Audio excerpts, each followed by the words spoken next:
Alguém está nos visitando hoje pela primeira vez? Primeira vez que está aqui com a gente? Alguém? Só para a gente identificar. Poxa, quanta gente.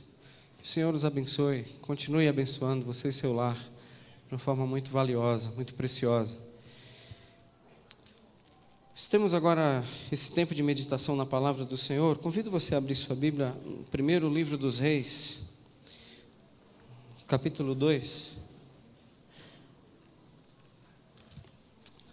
Primeiro livro dos Reis, no capítulo 2. Nós leremos os 4 primeiros versículos. 1 Reis 2, do verso 1 ao verso 4.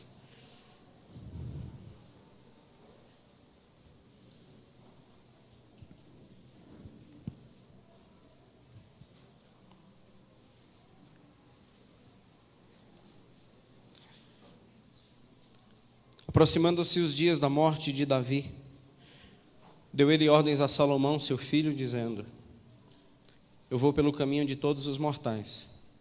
Coragem, pois, e sê homem. Guarda os preceitos do Senhor teu Deus, para andares nos teus caminhos, para guardares os teus estatutos, e os seus mandamentos, e os seus juízos, e os seus testemunhos, como está escrito na lei de Moisés, para que prosperes em tudo quanto fizerdes e por onde quer que fores, para que o Senhor confirme a palavra que falou de mim, dizendo: Se os teus filhos guardarem o seu caminho, para andarem perante a minha face fielmente, de todo o seu coração e de toda a sua alma, nunca te faltará sucessor no trono de Israel. Amém. Vamos orar mais uma vez? Nós reconhecemos, Senhor, a impossibilidade de entendermos qualquer coisa espiritual, se ela não for codificada pelo Teu Espírito em nossos corações. Assim, Senhor, nós rogamos que o Senhor fale conosco através da Tua palavra, pelo poder poderoso do Teu Espírito que nos convence, nos revela e faz com que a nossa mente seja transformada, mudada, sintonizada na Tua verdade. Pedimos que nesse momento da revelação da Tua palavra, na pregação, nossos pensamentos possam estar bem atentos àquilo que o Senhor tem para nos dizer. Eu reconheço, Senhor, a minha total incapacidade de pregar esse texto, se não for o Senhor me instrumentalizando e me usando. Eu te peço que, pela Tua misericórdia, possa ser mais uma vez um canal de bênção na vida desta igreja e que o Senhor possa me usar para falar as Tuas verdades aos nossos corações. Em nome de Jesus. Amém. Desde os 15 anos de idade, eu tenho tomado decisões da minha vida que elas repercutem os seus resultados até hoje. Eu tenho 40 anos e desde os 15 anos de idade eu venho tomando decisões. Aos 17 eu tomei uma decisão muito séria e com os 20 anos de idade eu me casei. Com 22 anos eu já era pai do Roger. Com 24 anos eu fui ao seminário. Com 28 anos eu já assumi o meu primeiro ministério. As coisas na minha vida elas aconteceram muito rápido. Um dia eu estava sentado a uma mesa, num local não recomendado para maiores de 18 anos. E eu estava lá, nada muito assustador, mas não era um local que eu deveria estar. E sentado naquela mesa, não sei se os irmãos concordam comigo, mas Deus fala conosco nas trevas. Deus fala conosco em locais onde não há luz, e ali Ele reina a sua luz. Quando Deus tem propósitos conosco, Ele fala do jeito que Ele quiser, da maneira que Ele quiser e aonde Ele quiser. E naquele dia, mais ou menos aos 15 anos de idade, há uma sensibilidade no meu coração para entender uma voz de Deus para mim dizendo: é isso que você quer? A palavra é isso aí que você quer? O que você quer da sua vida, Cledson? Você quer chegar aonde? O que você quer? É isso? E há essa sensibilidade da compreensão de Deus pelo incômodo desse Espírito que habita em nós e parece que não deixa a gente pecar direito. Ele incomoda, dizendo: você não é daqui. Isso não é para você. Não é esse pensamento que eu quero para você. Não é essa mesa que você deveria sentar. Não é com esse grupo que você deveria conviver. Você está rindo disso? Não deveria rir disso. É isso que você quer? A sua vida será essa? E com pouco tempo, já que o meu filho ele tinha alguma possibilidade de entender o que eu estava dizendo, eu abri esse texto para ele e fiz desse texto ser o texto da sua vida. E bem pequeno, muito pequeno, eu abri 1 Reis 2:2 e disse: filhão, eu vou te ensinar esse versículo, que esse versículo seja bordado no seu coração e te acompanhe por toda a vida. Ele olhou para mim e disse: sim, senhor. Coragem e seja homem. Repita. Aí ele disse: coragem e seja homem. Desse tamanho. Deus está falando com você, meu filho, amém? Aí disse: amém. Sem entender nada, mas repita: coragem e seja homem. Disse: coragem e seja homem. E eu entendia esse texto como resolvido no coração dele e no meu. Nunca preguei esse texto, por mais que eu tivesse como um norteador, um divisor de águas na minha vida. No retiro, um irmão dividiu comigo esse texto, e eu lembrei que eu nunca preguei esse texto. Há vários anos, mais de 10 anos como pastor, eu nunca preguei esse texto, que eu usei para que ele fosse o norteador para o meu filho. Então, peço permissão a vocês que hoje à noite seja uma palavra mais do coração. Claro, se por acaso você perceber alguma coisa que eu estou falando que não condiz com as Escrituras, não retém, mas é mais um abrir do coração para você. Em dias de crise que a gente vive, em dias de luta que nós vivemos, em desafios que hoje você tem na sua vida, em guerras que você trava, mas Deus tem algo para te perguntar hoje à noite: aonde você quer chegar? O que você quer da sua vida? O que você quer mesmo ser? Se você fizer uma previsão daqui a 10 anos, você gostaria de estar onde daqui a 10 anos? E onde é que eu entro nesse processo? Porque se as suas decisões tiverem qualquer vínculo com a minha vontade, eu tenho algo para te falar hoje à noite. Então eu entendo essa voz de Deus para a gente hoje. E é nessa direção que eu quero trabalhar com vocês, mais um abrir do coração. Veja esse homem, Davi, ele é o homem mais citado em toda a Bíblia. Ele só não é mais citado na Bíblia do que Deus. Davi, como personagem bíblico, ele é o mais citado na Bíblia, no Novo Testamento, no Antigo Testamento. Davi, ele é o homem que é mais citado, e uma das coisas que mais lembramos e marcamos a vida de Davi para nós é que ele é um homem segundo o coração de Deus. E esse homem segundo o coração de Deus, ele está prestes a morrer, ele está chegando os dias da sua morte, ele se aproxima da sua morte, e ele agora tem palavras a dizer para o seu filho que já ocupa o trono. Nós observamos no versículo 46 do capítulo 1 e no versículo 53 que Davi já é reconhecido como rei. Salomão já é reconhecido como rei, seu filho, o sucessor. Então Davi, ele não tem mais vigor, Davi, ele está sabendo que está morrendo, e agora ele tem uma oportunidade de registrar as suas últimas palavras ao seu filho. Extraordinário. Um privilégio que o Senhor o dá. Esse homem, segundo o coração de Deus, chama o seu filho, e o que ele quer deixar bordado no coração do seu filho são essas palavras. E eu trago essas palavras para alguns conselhos hoje à noite, para aqueles que querem e devem ser vencedores. As palavras de Davi, em primeiro lugar, eu não as leio aqui e não as retiro as palavras de Davi, mas eu retiro o próprio Davi. O conselho que eu dou, em primeiro lugar, para o meu coração e para o seu, é que não acredite que as derrotas que você teve na sua vida, elas roubam a autoridade que o Senhor te deu hoje. Não acredite que os seus fracassos de ontem determinem o seu futuro e determinem o seu presente. Não acredite. Mas, em todas as palavras que eu direi aqui, são conselhos. E o que Davi falou para Salomão são palavras, mas tem uma partícula adversativa: se. É para você fazer, mas é você que vai decidir. Então a minha oração é que essas palavras hoje encontrem um local muito especial em seu coração.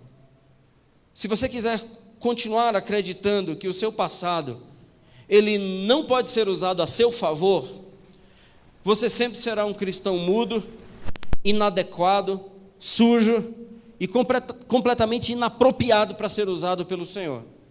O teu amanhã já está comprometido, porque o teu presente ele não pode ser usado pela ação do Senhor e transformado pela presença do Senhor, porque o seu passado é mais determinante do que a presença do seu Deus. Quando eu vejo esse homem que fez o que fez e falando a Salomão, e não sei se os irmãos lembram, Salomão é o filho que ele teve com Batseba. E se os irmãos não têm muito, alguns de vocês, se não tem muita informação sobre isso, Batseba era a mulher de um homem chamado Urias, um guerreiro de Davi, um fiel soldado. Ele se interessou pela sua esposa, Batseba, articulou toda a trama para matar este homem, matou este homem para ficar com a sua mulher. E no relacionamento com essa mulher nasce Salomão. E ele está falando para Salomão que ele é fruto deste relacionamento e já é o rei. Então, quando Davi está falando ao rei, seu filho, fruto de uma articulação maligna, e para que ele nascesse, o ex-marido da sua mãe teve que morrer, e o causador é que está dizendo isso, só alguém que aprendeu que a graça do Senhor é mais abundante do que qualquer fracasso que a gente tenha tido ontem. Só alguém que acredita muito no perdão de Deus, ele é capaz de falar para seu filho, que já é rei, quem legisla, quem julga, porque o rei ocupa os poderes em si mesmo. Mas ele está falando para o filho, dizendo: escuta aqui, meu filho, eu vou lhe dar ordens. Porque as palavras que eu estou dizendo, eu usei conselhos, mas aqui no texto está dito ordens, no versículo 1. Davi está dando ordens para seu filho, porque ele não admite que o seu passado, ele não seja usado a seu favor. E o nosso passado é usado sim a nosso favor. Eu não acredito que o Senhor olha para os nossos sofrimentos e os nossos fracassos e não torne isso tudo em bem para a gente. Nós temos um supremo oleiro, nós temos um maravilhoso oleiro, que aquilo que estraga nas suas mãos, ele tem todo o poder para fazer do estragado um vaso novo. Ele tem todo um poder para tornar do inútil útil. E o Davi sabe disso, e estas palavras de Davi são palavras que devem nos ajudar, porque um homem, ele não vai para os cantos escuros da vida, porque ele não tem autoridade de falar para ninguém, porque um dia ele errou. Falei hoje de manhã do exemplo do meu pai, e eu jamais, irmãos, quero passar uma imagem de que o meu pai era um homem mau, quem estava aqui na ceia. Eu não falaria mal do meu pai em púlpito, isso seria depoente contra mim mesmo. Eu só quero dizer, quem estava aqui hoje na ceia, que o meu pai um dia reuniu os seus filhos e leu esse texto para a gente. O meu pai, prestes a falecer, meu pai morreu um mês depois que ele leu esse texto para a gente. Ele reuniu os seus filhos e disse: meus filhos, eu errei com vocês, mas eu quero ler um texto que seja gravado em seus corações. Meu filho, seja um homem, e o principal, sejam homens tementes a Deus. Não ande por onde eu andei, não façam o que eu fiz. Meu pai se tornou um homem novo, muito velho, mas um homem novo, porque Deus faz isso. O nosso Deus, ele não rouba e não permite que ninguém roube a nossa autoridade quando nós estamos com ele. O apóstolo Paulo, ele deixou isso muito claro a Timóteo, e quando fala a Timóteo, ele não está falando a ninguém que não seja o seu filho na fé. E ele diz: Timóteo, eu obtive misericórdia, por mesmo ter sido um homem. 1 Timóteo 1,13, eu obtive misericórdia, porque eu fui um dos piores que este mundo viu. Timóteo, eu peguei homens e mulheres e levei à apresentação de Roma para serem devorados nas arenas. Eu persegui, eu judiei, eu matei, eu causei dor, fracassei. Mas Deus um dia me fez cair ao chão e ter uma experiência com uma luz mais forte do que é o sol ao meio-dia. E todo aquele poder daquela luz iluminou a minha vida toda. E eu resolvi ser um homem revestido de autoridade para pregar a mensagem de um Deus vivo e anunciar que Deus existe, de que Deus transforma, de que Deus é poderoso, e eu sou uma testemunha viva disso. Que coisa fantástica lermos sobre um evangelho que nos chama para sair dos nossos cantos de inadequações e nos levar para um campo de autoridade. Recebereis, pois, poder, ao descer sobre vós o Espírito, e vocês serão minhas testemunhas. Aonde vocês forem, vocês testemunharão de mim. Eis e eis, mas agora homens novos.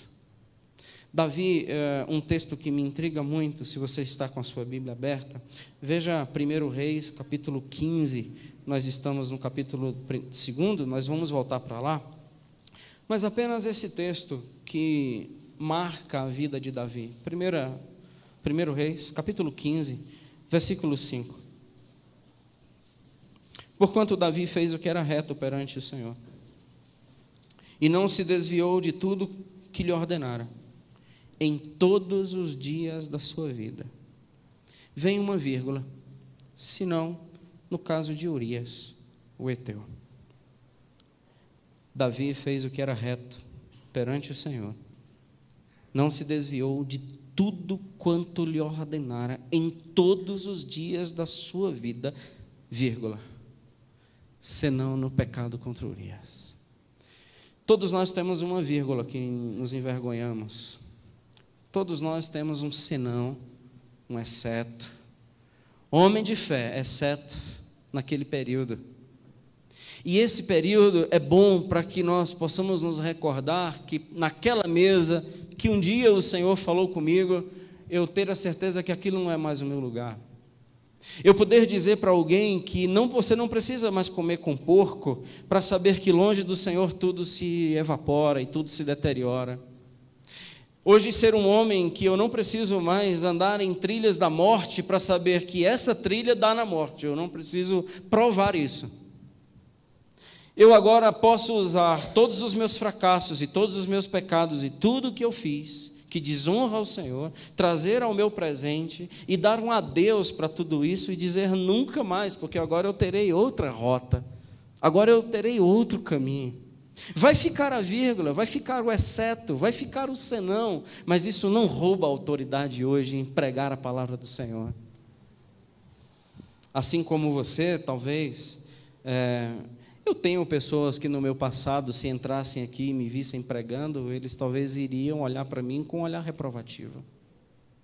E eu acredito que isso é plenamente normal. E eu não me esconderia e não sairia correndo atrás deles para justificar por que eu sou pastor hoje. E aconselho vocês a fazer a mesma coisa. Porque Davi, depois que ele fez o que fez, ele voltou a ser rei. E ele era rei sobre os familiares de Urias. Ele voltou a ser rei sobre os familiares de Batseba. Ele voltou a ser rei em uma nação a qual ele fracassou. O que é isso? Isso é poder de Deus chamado perdão e graça. Você pode voltar para o seu casamento. Você pode voltar ao relacionamento com seus filhos. Você pode voltar a ter a Bíblia de novo nas mãos e retornar a um culto doméstico e olhar no olhar dos seus filhos e pedir por perdão, mas ser revestido de novo de uma autoridade que Deus lhe concede pela palavra. Eu uso o meu passado a meu favor. E eu não preciso mais me esconder, eu não preciso mais imitar pessoas. Há um filme antigo, esse filme conta-se da Segunda Guerra Mundial, e esse filme bem antigo, nem me lembro o nome, ele tinha uma cena curiosa, de que alguns repórteres estavam fazendo coberturas da guerra, e estavam acompanhando um dos homens muito preeminentes da guerra. E quando eles pediram a conta, eles se caíram em si de que eles estavam num dos restaurantes mais caros de Paris. E eram repórteres simples, humildes. E quando eles receberam a conta, eles não tinham a menor possibilidade de pagar aquilo. Eles estavam tão no clima da perseguição e de pegar as notícias, que eles sentaram no restaurante junto com a pessoa que eles queriam investigar. Mas, de repente, a pessoa que eles ficavam naquela aflição, naquela angústia, de repente o garçom chegou e disse: aquele senhor pagou a conta para vocês. E no bilhete que ele mandou, ele disse: vocês foram chamados para fazer reportagens sobre personagens da guerra. Vocês não foram chamados para serem imitadores dos personagens da guerra. Vocês não precisam imitar os personagens da guerra. Vocês só foram chamados para cobrir. Vocês podem ser as pessoas que vocês são. A gente não precisa mais nos envergonharmos dos fracassos que nós tivemos. Eu aprendo isso com Davi. E eu acredito que isso aqui é que vai me fazer um homem segundo o coração de Deus, porque eu irei agora compor o meu Salmo 51 e direi o tanto que eu errei, o tanto que o meu coração se entristece e o tanto que eu preciso da sua graça. Isso é extraordinário, porque agora eu não me comparo mais com o pecado de ninguém e nem olharei mais com quem peca mais do que quem. Eu agora sei quem eu sou diante do meu Deus. Um homem que tem uma vírgula e depois da vírgula tem exceto. Você é um pastor, gente boa, bonito, legal, mas se eu for olhar para o teu passado, eu tenho que te matar. Porque você tem uma vírgula, exceto, senão, e então você vive pela graça, você vive pelo meu amor, você vive porque eu te perdoei, você vive porque eu te restaurei. Então vá ao púlpito e pregue. Vá ao púlpito e seja um homem segundo o meu coração. Essa é a proposta. Então, um conselho que eu tiro desse texto para mim e para você é que você não permita que o seu passado não seja usado a seu favor, que você possa se revestir novamente de autoridade, de ousadia, de coragem, de poder, e não mais num mecanismo humano, não mais num campo terreno, maligno, de olhar quem tem mais autoridade que quem para falar. Mulheres que fazem isso, cônjuges que falam, mais as mulheres do que os homens. As mulheres dão mais trabalho que os homens no casamento. A gente tem chegado a essa conclusão aqui. Mas geralmente na família tem isso.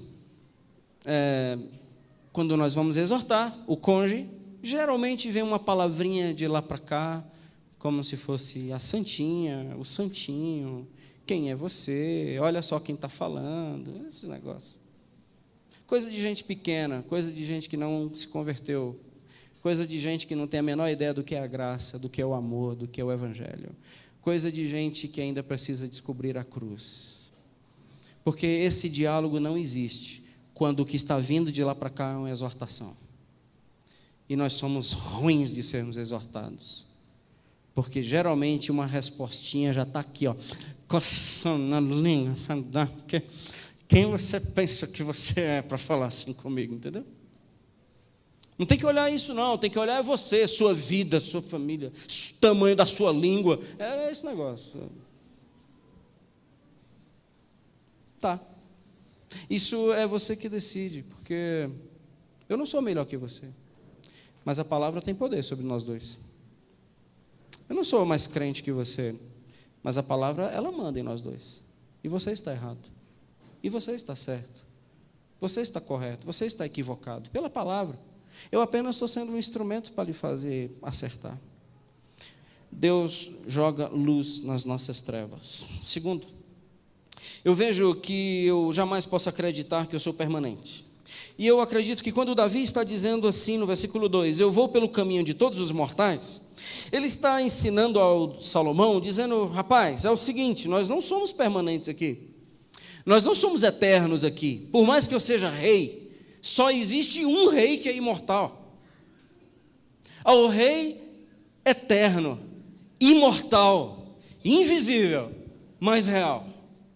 Isso é um texto de 1 Timóteo, também Paulo falando ao seu discípulo. 1 Timóteo capítulo 6, o apóstolo Paulo fala a Timóteo, dizendo, ele é o único imortal. E você pensa o quê? Que você não é mortal? O Davi, ele já abre a porta para um diálogo franco com seu filho. Eu vou pelo caminho de todos. Todos trilham por este caminho. Eu não sou permanente. Eu não sou fixo. E eu acredito que esta é uma palavra libertadora, porque me faz entender que a minha decisão em viver nesse mundo, e se eu quero vencer, eu tenho que ter um coração de peregrino. Eu tenho que ter um coração de que eu não vou estabelecer o meu reino aqui, porque o meu reino é em outro lugar. Entendem? Porque se eu não tenho um coração de peregrino, eu vou ter um coração de permanente. E um coração de permanente é um coração que não existe céu. Na verdade, um coração de peregrino, ele não se preocupa em morrer com o Senhor. O coração de peregrino, ele se preocupa em viver com o Senhor. Entendem, gente? Porque nós podemos configurar as nossas vidas para que a gente possa morrer nos braços dele, mas não para viver nos braços deles. E é muito diferente. A decisão hoje que o Senhor nos chama, essa decisão de Davi passando para que Salomão tem que tomar, rapaz, você é rei, mas só existe um que é imortal.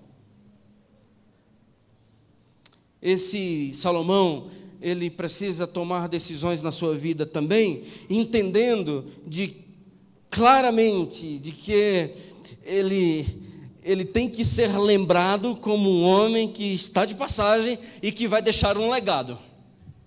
E eu gosto desta palavra, eu gosto de conversar sobre isso, e eu gosto de pregar sobre isso, legado que nós vamos deixar.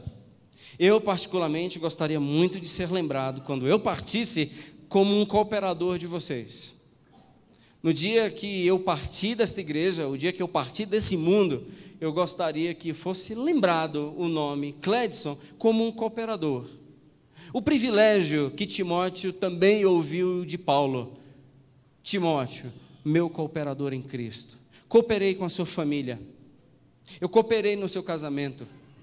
Eu cooperei para que você se tornasse um cristão um pouco melhor. Eu cooperei no dia da sua crise, no dia da sua dor. No dia do seu fracasso, eu estava junto com você, eu cooperei. Eu cooperei no dia que a angústia, ela foi mais forte do que a fé. Eu tive ao seu lado. Eu cooperei no dia que você caiu. Eu estava junto com você no dia que você pecou.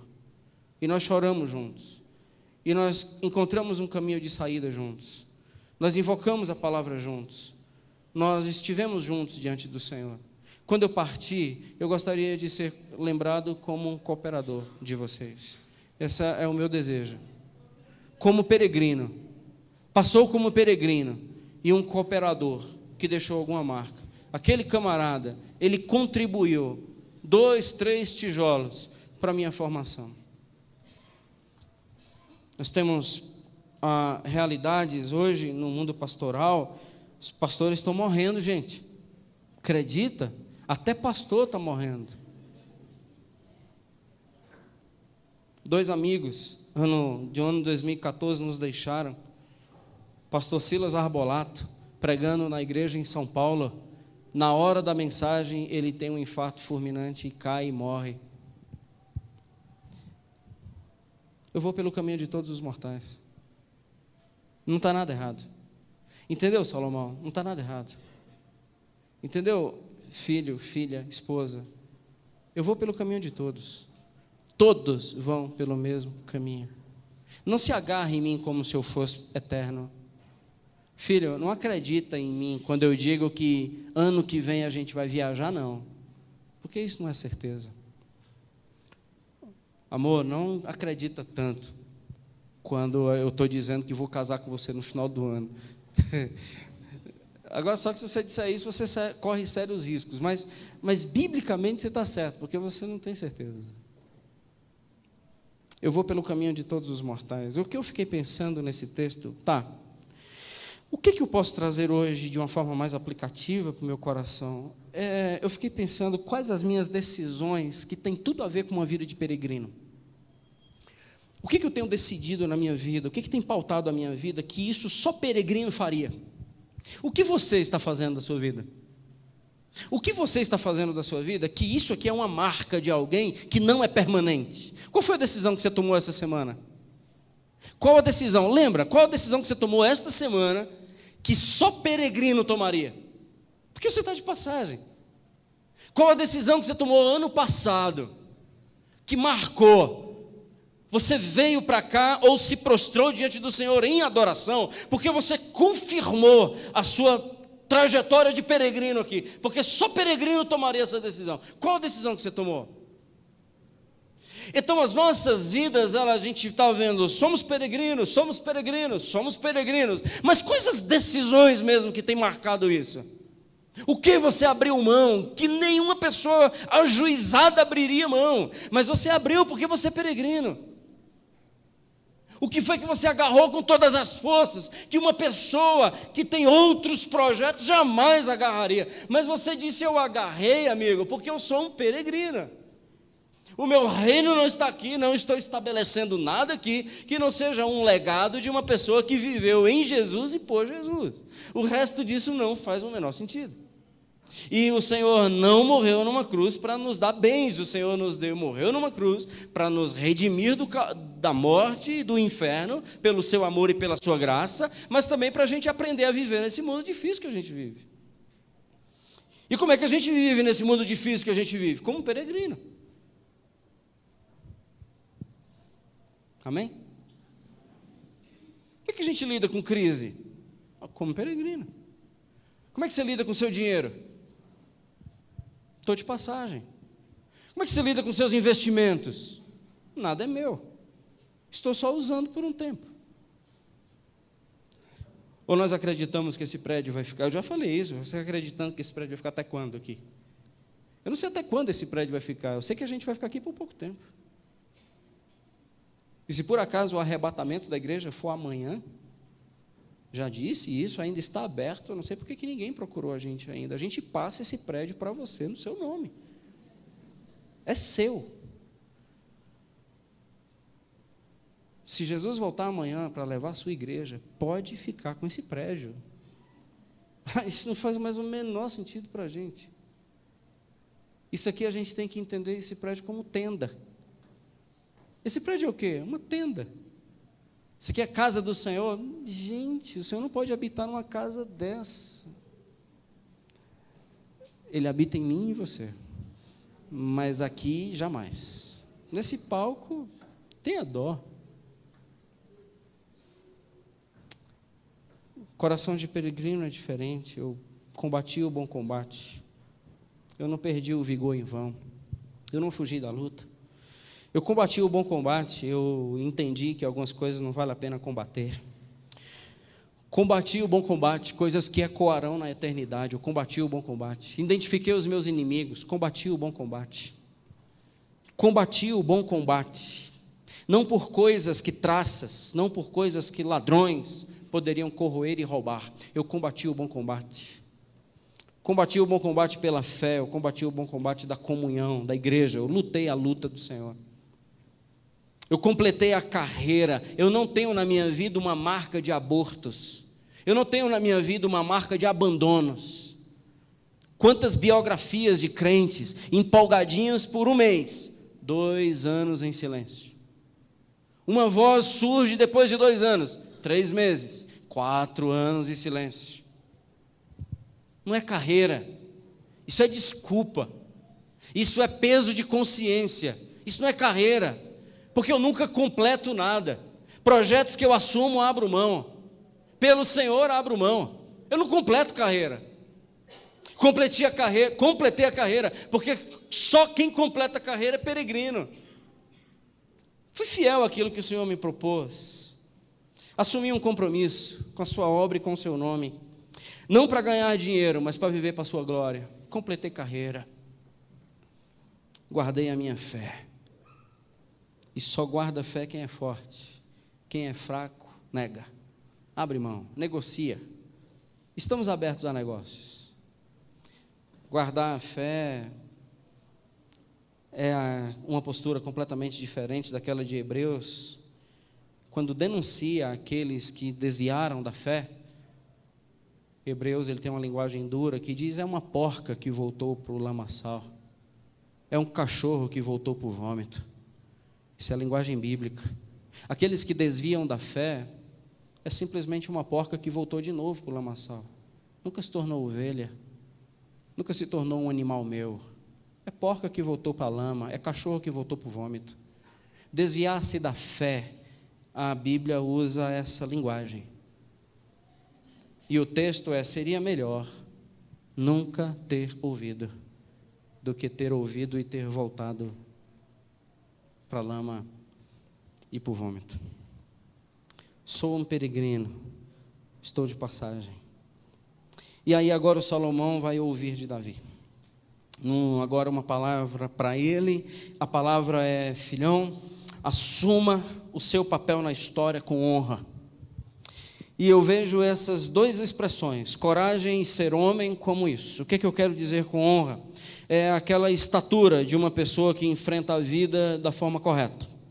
Primeiro, coragem. Coragem não é ter medo, mas a coragem é a certeza de que sou eu o responsável de enfrentar os meus gigantes. Possivelmente uma visão, ou possivelmente uma lembrança dos Golias que Davi teve que derrubar na sua vida. Tenha coragem, assuma o seu papel na história. Tenha coragem, enfrente os seus gigantes olhando no olho. Você é responsável pela sua vida. Não abra mão de ser coadjuvante da sua própria história. São conselhos, gente, deixa eu lembrar, são conselhos para aqueles que têm que vencer. E aqueles que têm que vencer, Davi sabia que o seu Salomão era um desses homens. A palavra para ele é: filho, coragem. O mundo é difícil, a vida é dura, coragem. Você precisa encarar de frente, coragem. Nunca segurando na aba da saia da mulher ou da esposa, da mãe. Coragem, seja homem. Essa postura de lidar com a minha própria realidade. Por que você está fugindo? Por que nós fugimos das nossas realidades? Por que a gente foge dos diagnósticos? Por que a gente foge? Por que na hora do confronto a gente escapola? Por que nós temos medo do confronto? Por que possivelmente uma reprovação a mim já me incomoda? Por que eu nunca digo a verdade ao meu cônjuge? E por que eu nunca estou disposto a ouvir uma verdade? Por que eu fujo? Por falta de coragem. Por que eu não encaro a minha realidade de frente? Por falta de coragem. E você terceiriza isso para outros. E você espera que o mundo se ajuste e você volte para a vida de uma forma mais organizadinha, mas você é frouxo. Esse é o termo que na minha Bíblia tem, na minha versão. Você é frouxo. Porque você não encara os seus desafios de frente. Você é aquele que espera que Deus venha e organize o seu mundinho. Aprendeu isso onde? A palavra de Davi para Salomão é: ei, coragem. O mundo é seu. Faça o negócio acontecer. Faça as coisas darem certo. Por isso que quando nós vamos estar trabalhando com casais, turma que está indo casar, a gente fala nesse papel de ser homem, esse papel desse masculino, e automaticamente também o papel feminino, mas só pode casar quem tem coragem. Não no sentido de que é loucura, mas só pode casar quem tem coragem. Só pode casar aqueles que têm condições de encarar as dificuldades da vida de frente. Aqueles que conseguem bancar a casa, não grana, mas até sem grana, é aquele que banca a casa. É aquele que vai dizer: a gente não tem quanto aí? Nem um tostão. E tem quanto na geladeira? Nem um tostão. Então nós vamos orar. Coragem para orar. Coragem para assumir o seu papel na história. Coragem. Chama os meninos, nós vamos orar, nós vamos dar as mãos. Quantas vezes o senhor orou? Coragem. Você tem coragem de fazer nenhum culto doméstico? Coragem de encontrar o meu papel na história. Coragem de ir à frente. Coragem de ir para a rua. Coragem de ir para o trabalho. Quer deixar uma mulher desesperada? Um homem que não tem coragem. Um homem que não enfrenta a vida de frente. Um homem medroso. Olhar pedinte. Sempre um olhar pedinte. Sempre autocomiserável. Sempre que aprendeu com vovó, com mamãe, com titia. Sempre alguém resolvia por ele. Davi jamais queria que um rei assumisse um trono, sendo esse perfil. Coragem, meu filho. Coragem. Você vai ter que enfrentar seus gigantes. Coragem. Extraordinário. Eu acho isso digno, eu acho isso honroso, eu acho isso fantástico. E o sangue do cearense já ferve e gosta desse negócio. Coragem, isso é comigo mesmo. Por mais que eu seja muito medroso, mas coragem. Segundo, como é que eu assumo o meu papel na história? Sendo homem. E o que é ser homem? É apenas sendo sexo masculino? Não, é tendo caráter. Seja homem é caráter. Seja homem é honra. Seja homem é brio. Seja homem. Coragem, joia, mas seja homem. Que joia, meus irmãos, quando nós assumimos o nosso papel na história sendo homem. Até mesmo porque as mulheres dizem isso. Eu sou muito mulher para... Só que elas falam de outro jeito. Elas têm um jeito de falar. Eu sou muito mulher para... Que eu não sei falar do jeito que elas fazem, mas elas fazem isso com muita propriedade. Vê uma mulher com raiva e que ela fala esse termo, eu sou muito mulher. Você vai ver a expressão. É um negócio que chega a dar medo, mas é isso que ela está querendo dizer. Além da coragem, ela tem palavra, ela tem honra, é isso que a gente está falando. No Salmo, um dos primeiros salmos, o salmista diz, Senhor, socorro, sumiram os fiéis. Em outra expressão, poderia dizer, socorro, Senhor, porque os homens sumiram todos. O Evangelho permite que a gente pense nessa perspectiva, quando o Senhor Jesus diz, não, vocês não vão mais jurar por nada, vocês não vão jurar mais por templo, morte da sogra, vocês não vão mais jurar por nada. Eu juro pela vida da minha sogra, que eu, não, vocês não vão mais falar isso, vocês não vão mais jurar por vocês não vão mais jurar por papai e mamãe, vocês não vão mais jurar por templo, não, vamos ser homem. Porque a partir de hoje o negócio é o seguinte, é sim, sim, não, não. O que passar disso é do capeta. Resolvido? Esse é o ensino de Jesus. O que o homem está dizendo? O homem está dizendo sim, então é sim, velho. Você jura pelo quê? Diz, não, isso acabou, isso não tem mais. Porque agora eu quero uma geração na minha igreja de meus discípulos sendo homens. E um homem quando diz é branco, meu amigo, é branco. Você pode fazer a investigação que você quiser. Não fui eu, não foi. Se você quiser investigar, pode investigar. Manda para o Moro. Mas não foi ele. E não se esconde. Porque tem coragem de enfrentar as suas acusações e é homem. E qualquer decisão que eu estou tomando na vida é porque eu sou homem. Homem, eu tenho palavra. Isso é verdade ou mentira? Isso é mentira. Por quê? Porque quem está dizendo é um homem segundo o coração de Deus. Então não é. Porque um homem segundo um coração de Deus, ele não pode orar dizendo assim, Senhor, por favor, pela tua misericórdia, abençoa a minha mentira. Porque não, amigo, isso é contra ser um homem de Deus. Senhor, eu estou fraudando, por favor, me ajuda na minha fraude. Eu estou enganando, seja lá quem for, o que for, a instituição que for, a nação que for, a pessoa que for, mas é mentira, isso é engano. Então não é homem de Deus, porque o homem de Deus é sim, sim, não, não. Seja homem.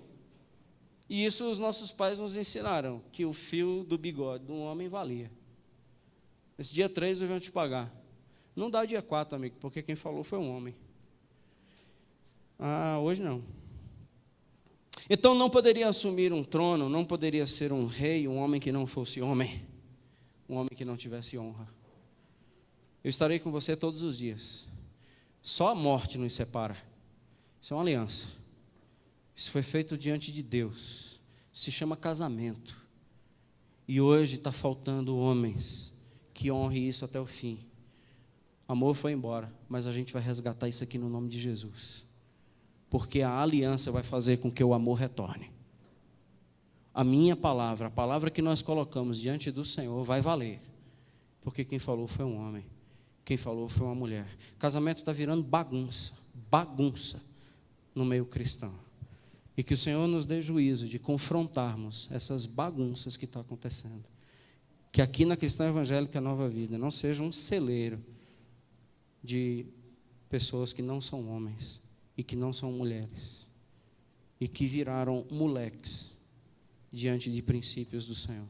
Jamais, jamais. O que você falou? A sua palavra tem que valer. Fiel até a morte, então seja fiel, porque foi você quem disse. Então não inventa isso, companheiro. Que isso não se torne chavão, porque homem não usa chavão, homem tem palavra.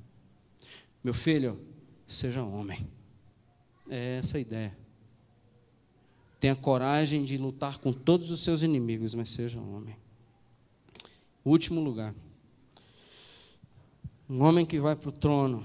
As palavras de Davi para o seu filho. Filhão, é o seguinte, define o seu relacionamento com Deus somente por uma palavra: obediência. Você só pode configurar a sua vida com Deus em uma palavra apenas: obedecer. Porque se a sua vida com Deus não está relacionada à obediência, isso não é vida com Deus. Verso 3. Guarda significa, não sei quais as versões que você pode ter na sua Bíblia. Obedeça, cumpra à risca os preceitos do Senhor, porque Ele é o teu Deus, para andares nos caminhos dEle, para guardar os estatutos dEle, os mandamentos dEle, os juízos dEle, os testemunhos dEle, assim como está escrito nessa palavra. E assim você vai viver como obediente nesta palavra, assim como está escrito em Moisés, porque era a lei da época. E aí o resultado você vai prosperar em tudo que você for fizer, e por onde você for, você prosperará, mas em obediência, sendo homem, tendo coragem. Jeitinho, eu não estou no negócio.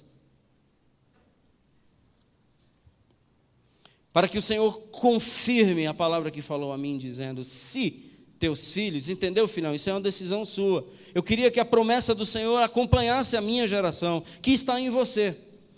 Se você for um filho que guarde o caminho do Senhor e andar segundo a face do seu Deus de forma fiel, sublinhe a palavra fielmente, de todo o seu coração e de toda a alma, nunca faltará sucessor no trono de Israel, nunca. Meus irmãos, nós fomos chamados para sermos reinos e sacerdotes, conforme Apocalipse. E Pedro diz que nós somos sacerdócio real. Nós somos os sucessores do trono de Davi. Nós somos os sucessores do trono do Senhor Jesus. O Senhor nos constituiu reinos e sacerdotes. Nós somos sacerdócio real.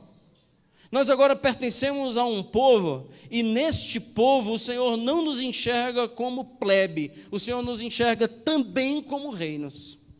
Extraordinário. Então, mas na sequência disso, para que a gente obtenha esse resultado, só é possível um relacionamento com esse Deus se for em obediência. Se não for obediência, não é relacionamento com Deus. Entenderam? Então, não é sugestões. Por isso que o Davi está dizendo aqui que são ordens. Eu estou colocando como sugestão, mas aqui nesse ponto já é ordem. Não se engane. A minha palavra para você hoje à noite, por favor, saia do engano. Esse ponto 4, não se engane, não se iluda. Vida cristã só se desenrola na obediência. Vida cristã não se desenrola na adoração. A vida cristã não se desenrola na religiosidade. A vida cristã não se desenrola nos cultos. A vida cristã não se desenrola na leitura bíblica. A vida cristã não se desenrola na oração. A vida cristã só se desenrola na obediência. Porque se eu não obedeço, minha oração, minha leitura, meu culto, minha adoração, nada disso é aceito. Isso é bíblico. Então é perda de tempo. O Senhor nunca quis seguidores ocasionais. Se a gente lembrar em Lucas capítulo 14, compartilhei esse texto ontem aqui numa confraternização do CRAU, multidões seguindo o Senhor, o Senhor dá uma meia volta, espera, parou todo mundo, parou todo mundo, multidões seguindo o Senhor em Lucas 14. Deixa eu deixar uma coisa clara para vocês, multidão me seguindo, tem alguma coisa errada.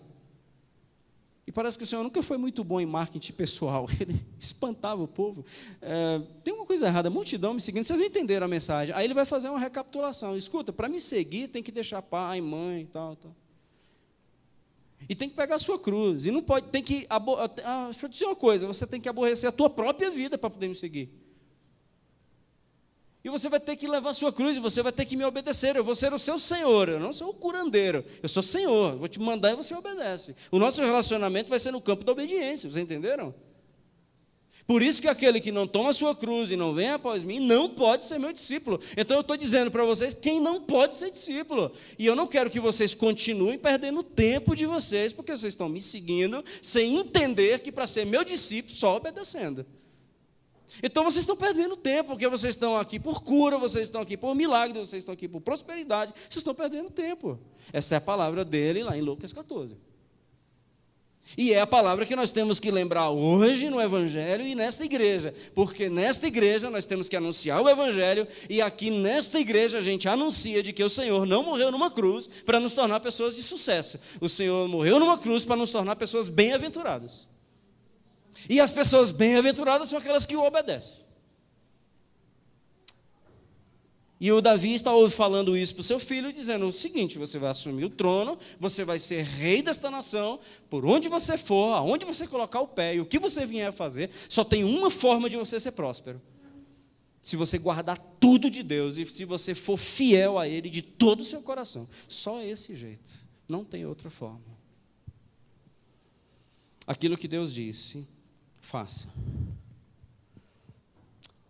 Um exemplo da nossa geração, atenção pais, atenção adultos, atenção adolescentes, atenção jovens.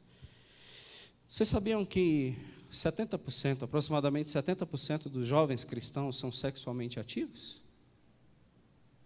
Vocês sabiam que um percentual altíssimo de jovens que estão indo para o altar, eles são sexualmente ativos? E pela misericórdia do Senhor, vários têm parado e têm dito: cara, isso é contra Deus, a gente vai ter que parar. E param, e resgatam valores, princípios, redefinem suas vidas ao Senhor. Mas sabia que esses que fazem isso é mínimo? Porque a maioria traça os seus próprios caminhos, os seus estatutos, as suas leis, os seus mandamentos, e estabelece que o prazer sexual está acima da ordem do Senhor. E isso já é um motivo da gente descer todo mundo lá para baixo, ir embora, fechar as portas da igreja, irmos para os nossos lares, ficarmos de joelhos e clamarmos a misericórdia do Senhor sobre nós. Porque se os jovens da nossa igreja já estão entendendo que as leis do Senhor, os princípios do Senhor, os seus estatutos, os seus juízos, os seus mandamentos são descartáveis, significa que a família amanhã dessa galera não terão princípios do Senhor como absolutos. É óbvio, porque eles já aprenderam a definir os seus estatutos, as suas leis, os seus mandamentos, os seus caminhos, os seus juízos, então eles vão definir isso amanhã. E se preparem para traições, adultério, a bagaceira, porque as leis que imperavam antes vão imperar depois de casado. E se o prazer está acima de obedecer, então não significa que é errado trair, porque é o prazer que está acima do obedecer. E eu só não traio porque é Deus que diz para não adulterar. Bom, mas se a palavra de Deus é descartável, eu vou adulterar. Entendeu o perigo? Então é um momento de parar todo mundo, se ajoelhar no chão e clamar misericórdia a Deus antes de pedir dinheiro, ou riqueza, ou cura, ou qualquer outra coisa. E os jovens estão olhando para os seus líderes e para os seus pastores, dando risadinha e mandando lamber sabão. É essa a postura da geração. E quando Davi está dizendo para Salomão, veja quem está dizendo, é Davi. Um homem que adulterou e matou. Mas não é por causa disso que ele vai dizer: filho, a gente sofre tanto quando os princípios do Senhor são negociados. A gente sofre tanto. Crianças, irmãos, hoje de crentes, crianças aqui não têm menor noção de quem é Cristo. filhos de crentes, não têm a menor ideia de quem é Jesus. Um personagem aí, tipo Neymar, Pelé, John Lennon, um personagem. E eu lhes digo que a culpa não é dessa galera que está dando aula, a culpa é nossa. Quando você tiver condições de fazer uma análise, qual a sua visão de vida? Qual a sua visão de futuro? E qual a sua visão de Deus? Guarde e faça para você essas 3 perguntas. Cara, qual é a tua visão de vida? O que é viver para você? Segundo, qual é a tua visão de futuro? O que você espera do amanhã? E qual é a tua visão de Deus? Pergunte isso para os seus filhos. Conversem sobre esses 3 elementos. Deus nos honrará, os nossos filhos ocuparão os tronos, Deus será glorificado, a igreja ficará mais forte, os infernos serão saqueados, as curas serão constantes, as libertações serão visíveis, transformações serão palpáveis, famílias serão curadas, pessoas serão erguidas, corações serão transformados, mentes serão renovadas e o céu será povoado para a glória do nome dele. Apenas eu quero encerrar lembrando que eu não posso é uma questão de possibilidade. Eu não quero é uma questão de fidelidade. E aqui Davi disse: filho, só quem for fiel ocupa trono. Só ocupa trono quem é fiel. Você pode ocupar os tronos de Judá, porque muitos reis ocuparam os tronos de Judá e de Israel, não obedecendo e não temendo a Deus. Mas os tronos que estão reservados em Apocalipse 6, só serão ocupados por quem foi fiel. Vinde, benditos do meu Pai, porque fostes fiel. Vamos orar?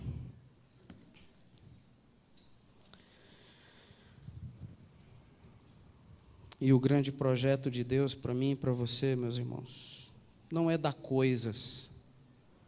O grande projeto de Deus para mim e para você é lhe fazer apto para o seu reino.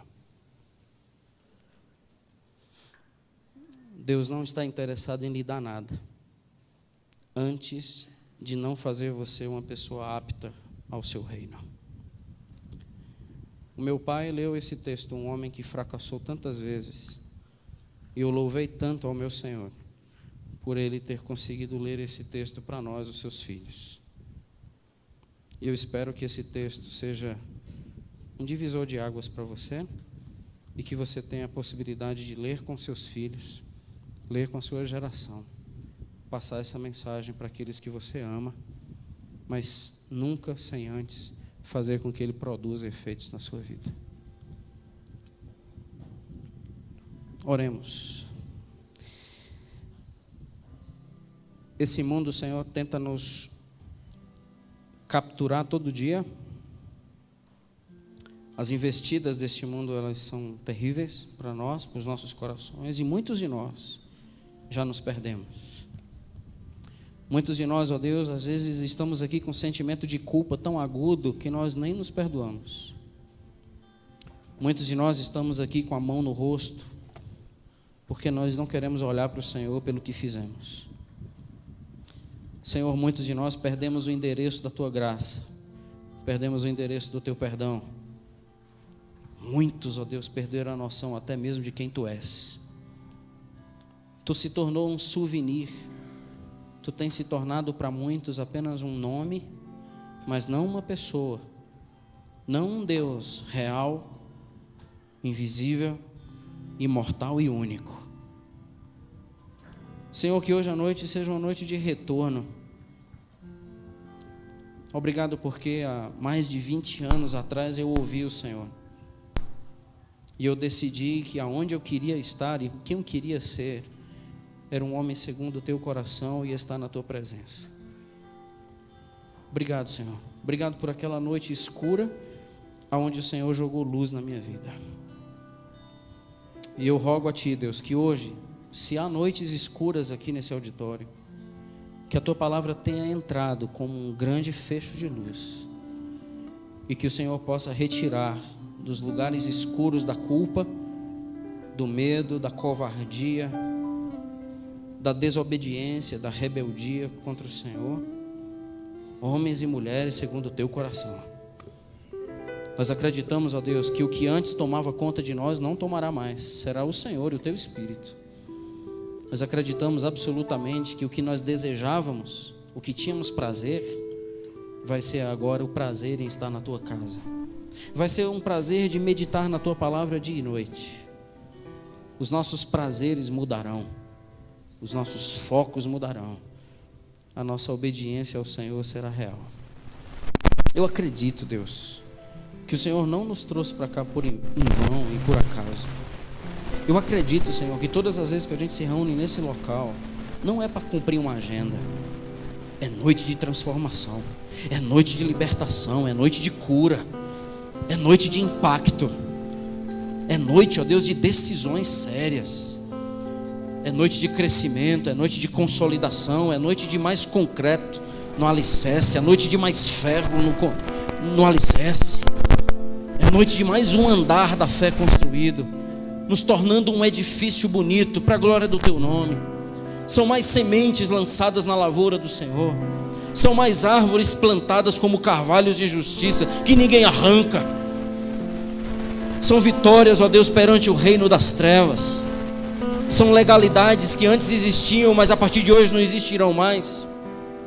Os demônios morrerão famintos, mas não terão mais do que se alimentar das nossas vidas.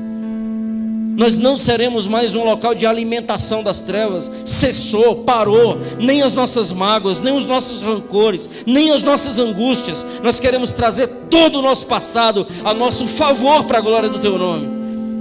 Nós queremos nos erguer como homens e mulheres segundo o Teu coração, revestidos de autoridade e de ousadia. Há perdão nesse lugar, há sangue gotejado por estas paredes, há sangue do Cordeiro aspergido sobre nossas vidas e sobre os nossos corações, dizendo: esse aqui é santo, aquela é santa, esse é santo mais uma vez, esse aqui está sendo resgatado, esse está sendo curado. Há sangue nesse auditório, e bendito seja o Teu nome pelo sangue do Cordeiro que escorreu naquela cruz. É poderoso para agir hoje nesse lugar para a glória do Teu nome. Que o Senhor abençoe jovens e adolescentes a consagrarem os seus corpos hoje à noite. Que se por acaso caíram, que se por acaso fracassaram, hoje é tempo de erguer com autoridade. Hoje é tempo de entrar na história mais uma vez como coragem e sendo pessoas de caráter. Bendito seja o Teu nome que restaura os vasos quebrados, Senhor. Bendito seja o Teu nome, Senhor. Obrigado por esse culto, obrigado por esse momento, obrigado pela Tua palavra. Louvado seja o Senhor por estas ordens, pelos conselhos, pelas exortações. Cure famílias, ó Deus. Cure esta geração, Senhor. Nós não vamos esfriar do amor. Nós não vamos apostatar da fé. Nós vamos permanecer fiel a Ti. Nós vamos perseverar, Senhor. Nós vamos encerrar os nossos dias dizendo: combatemos o bom combate. Nós completamos a carreira. Nós guardamos a fé. Bendito seja o Teu nome. Amém.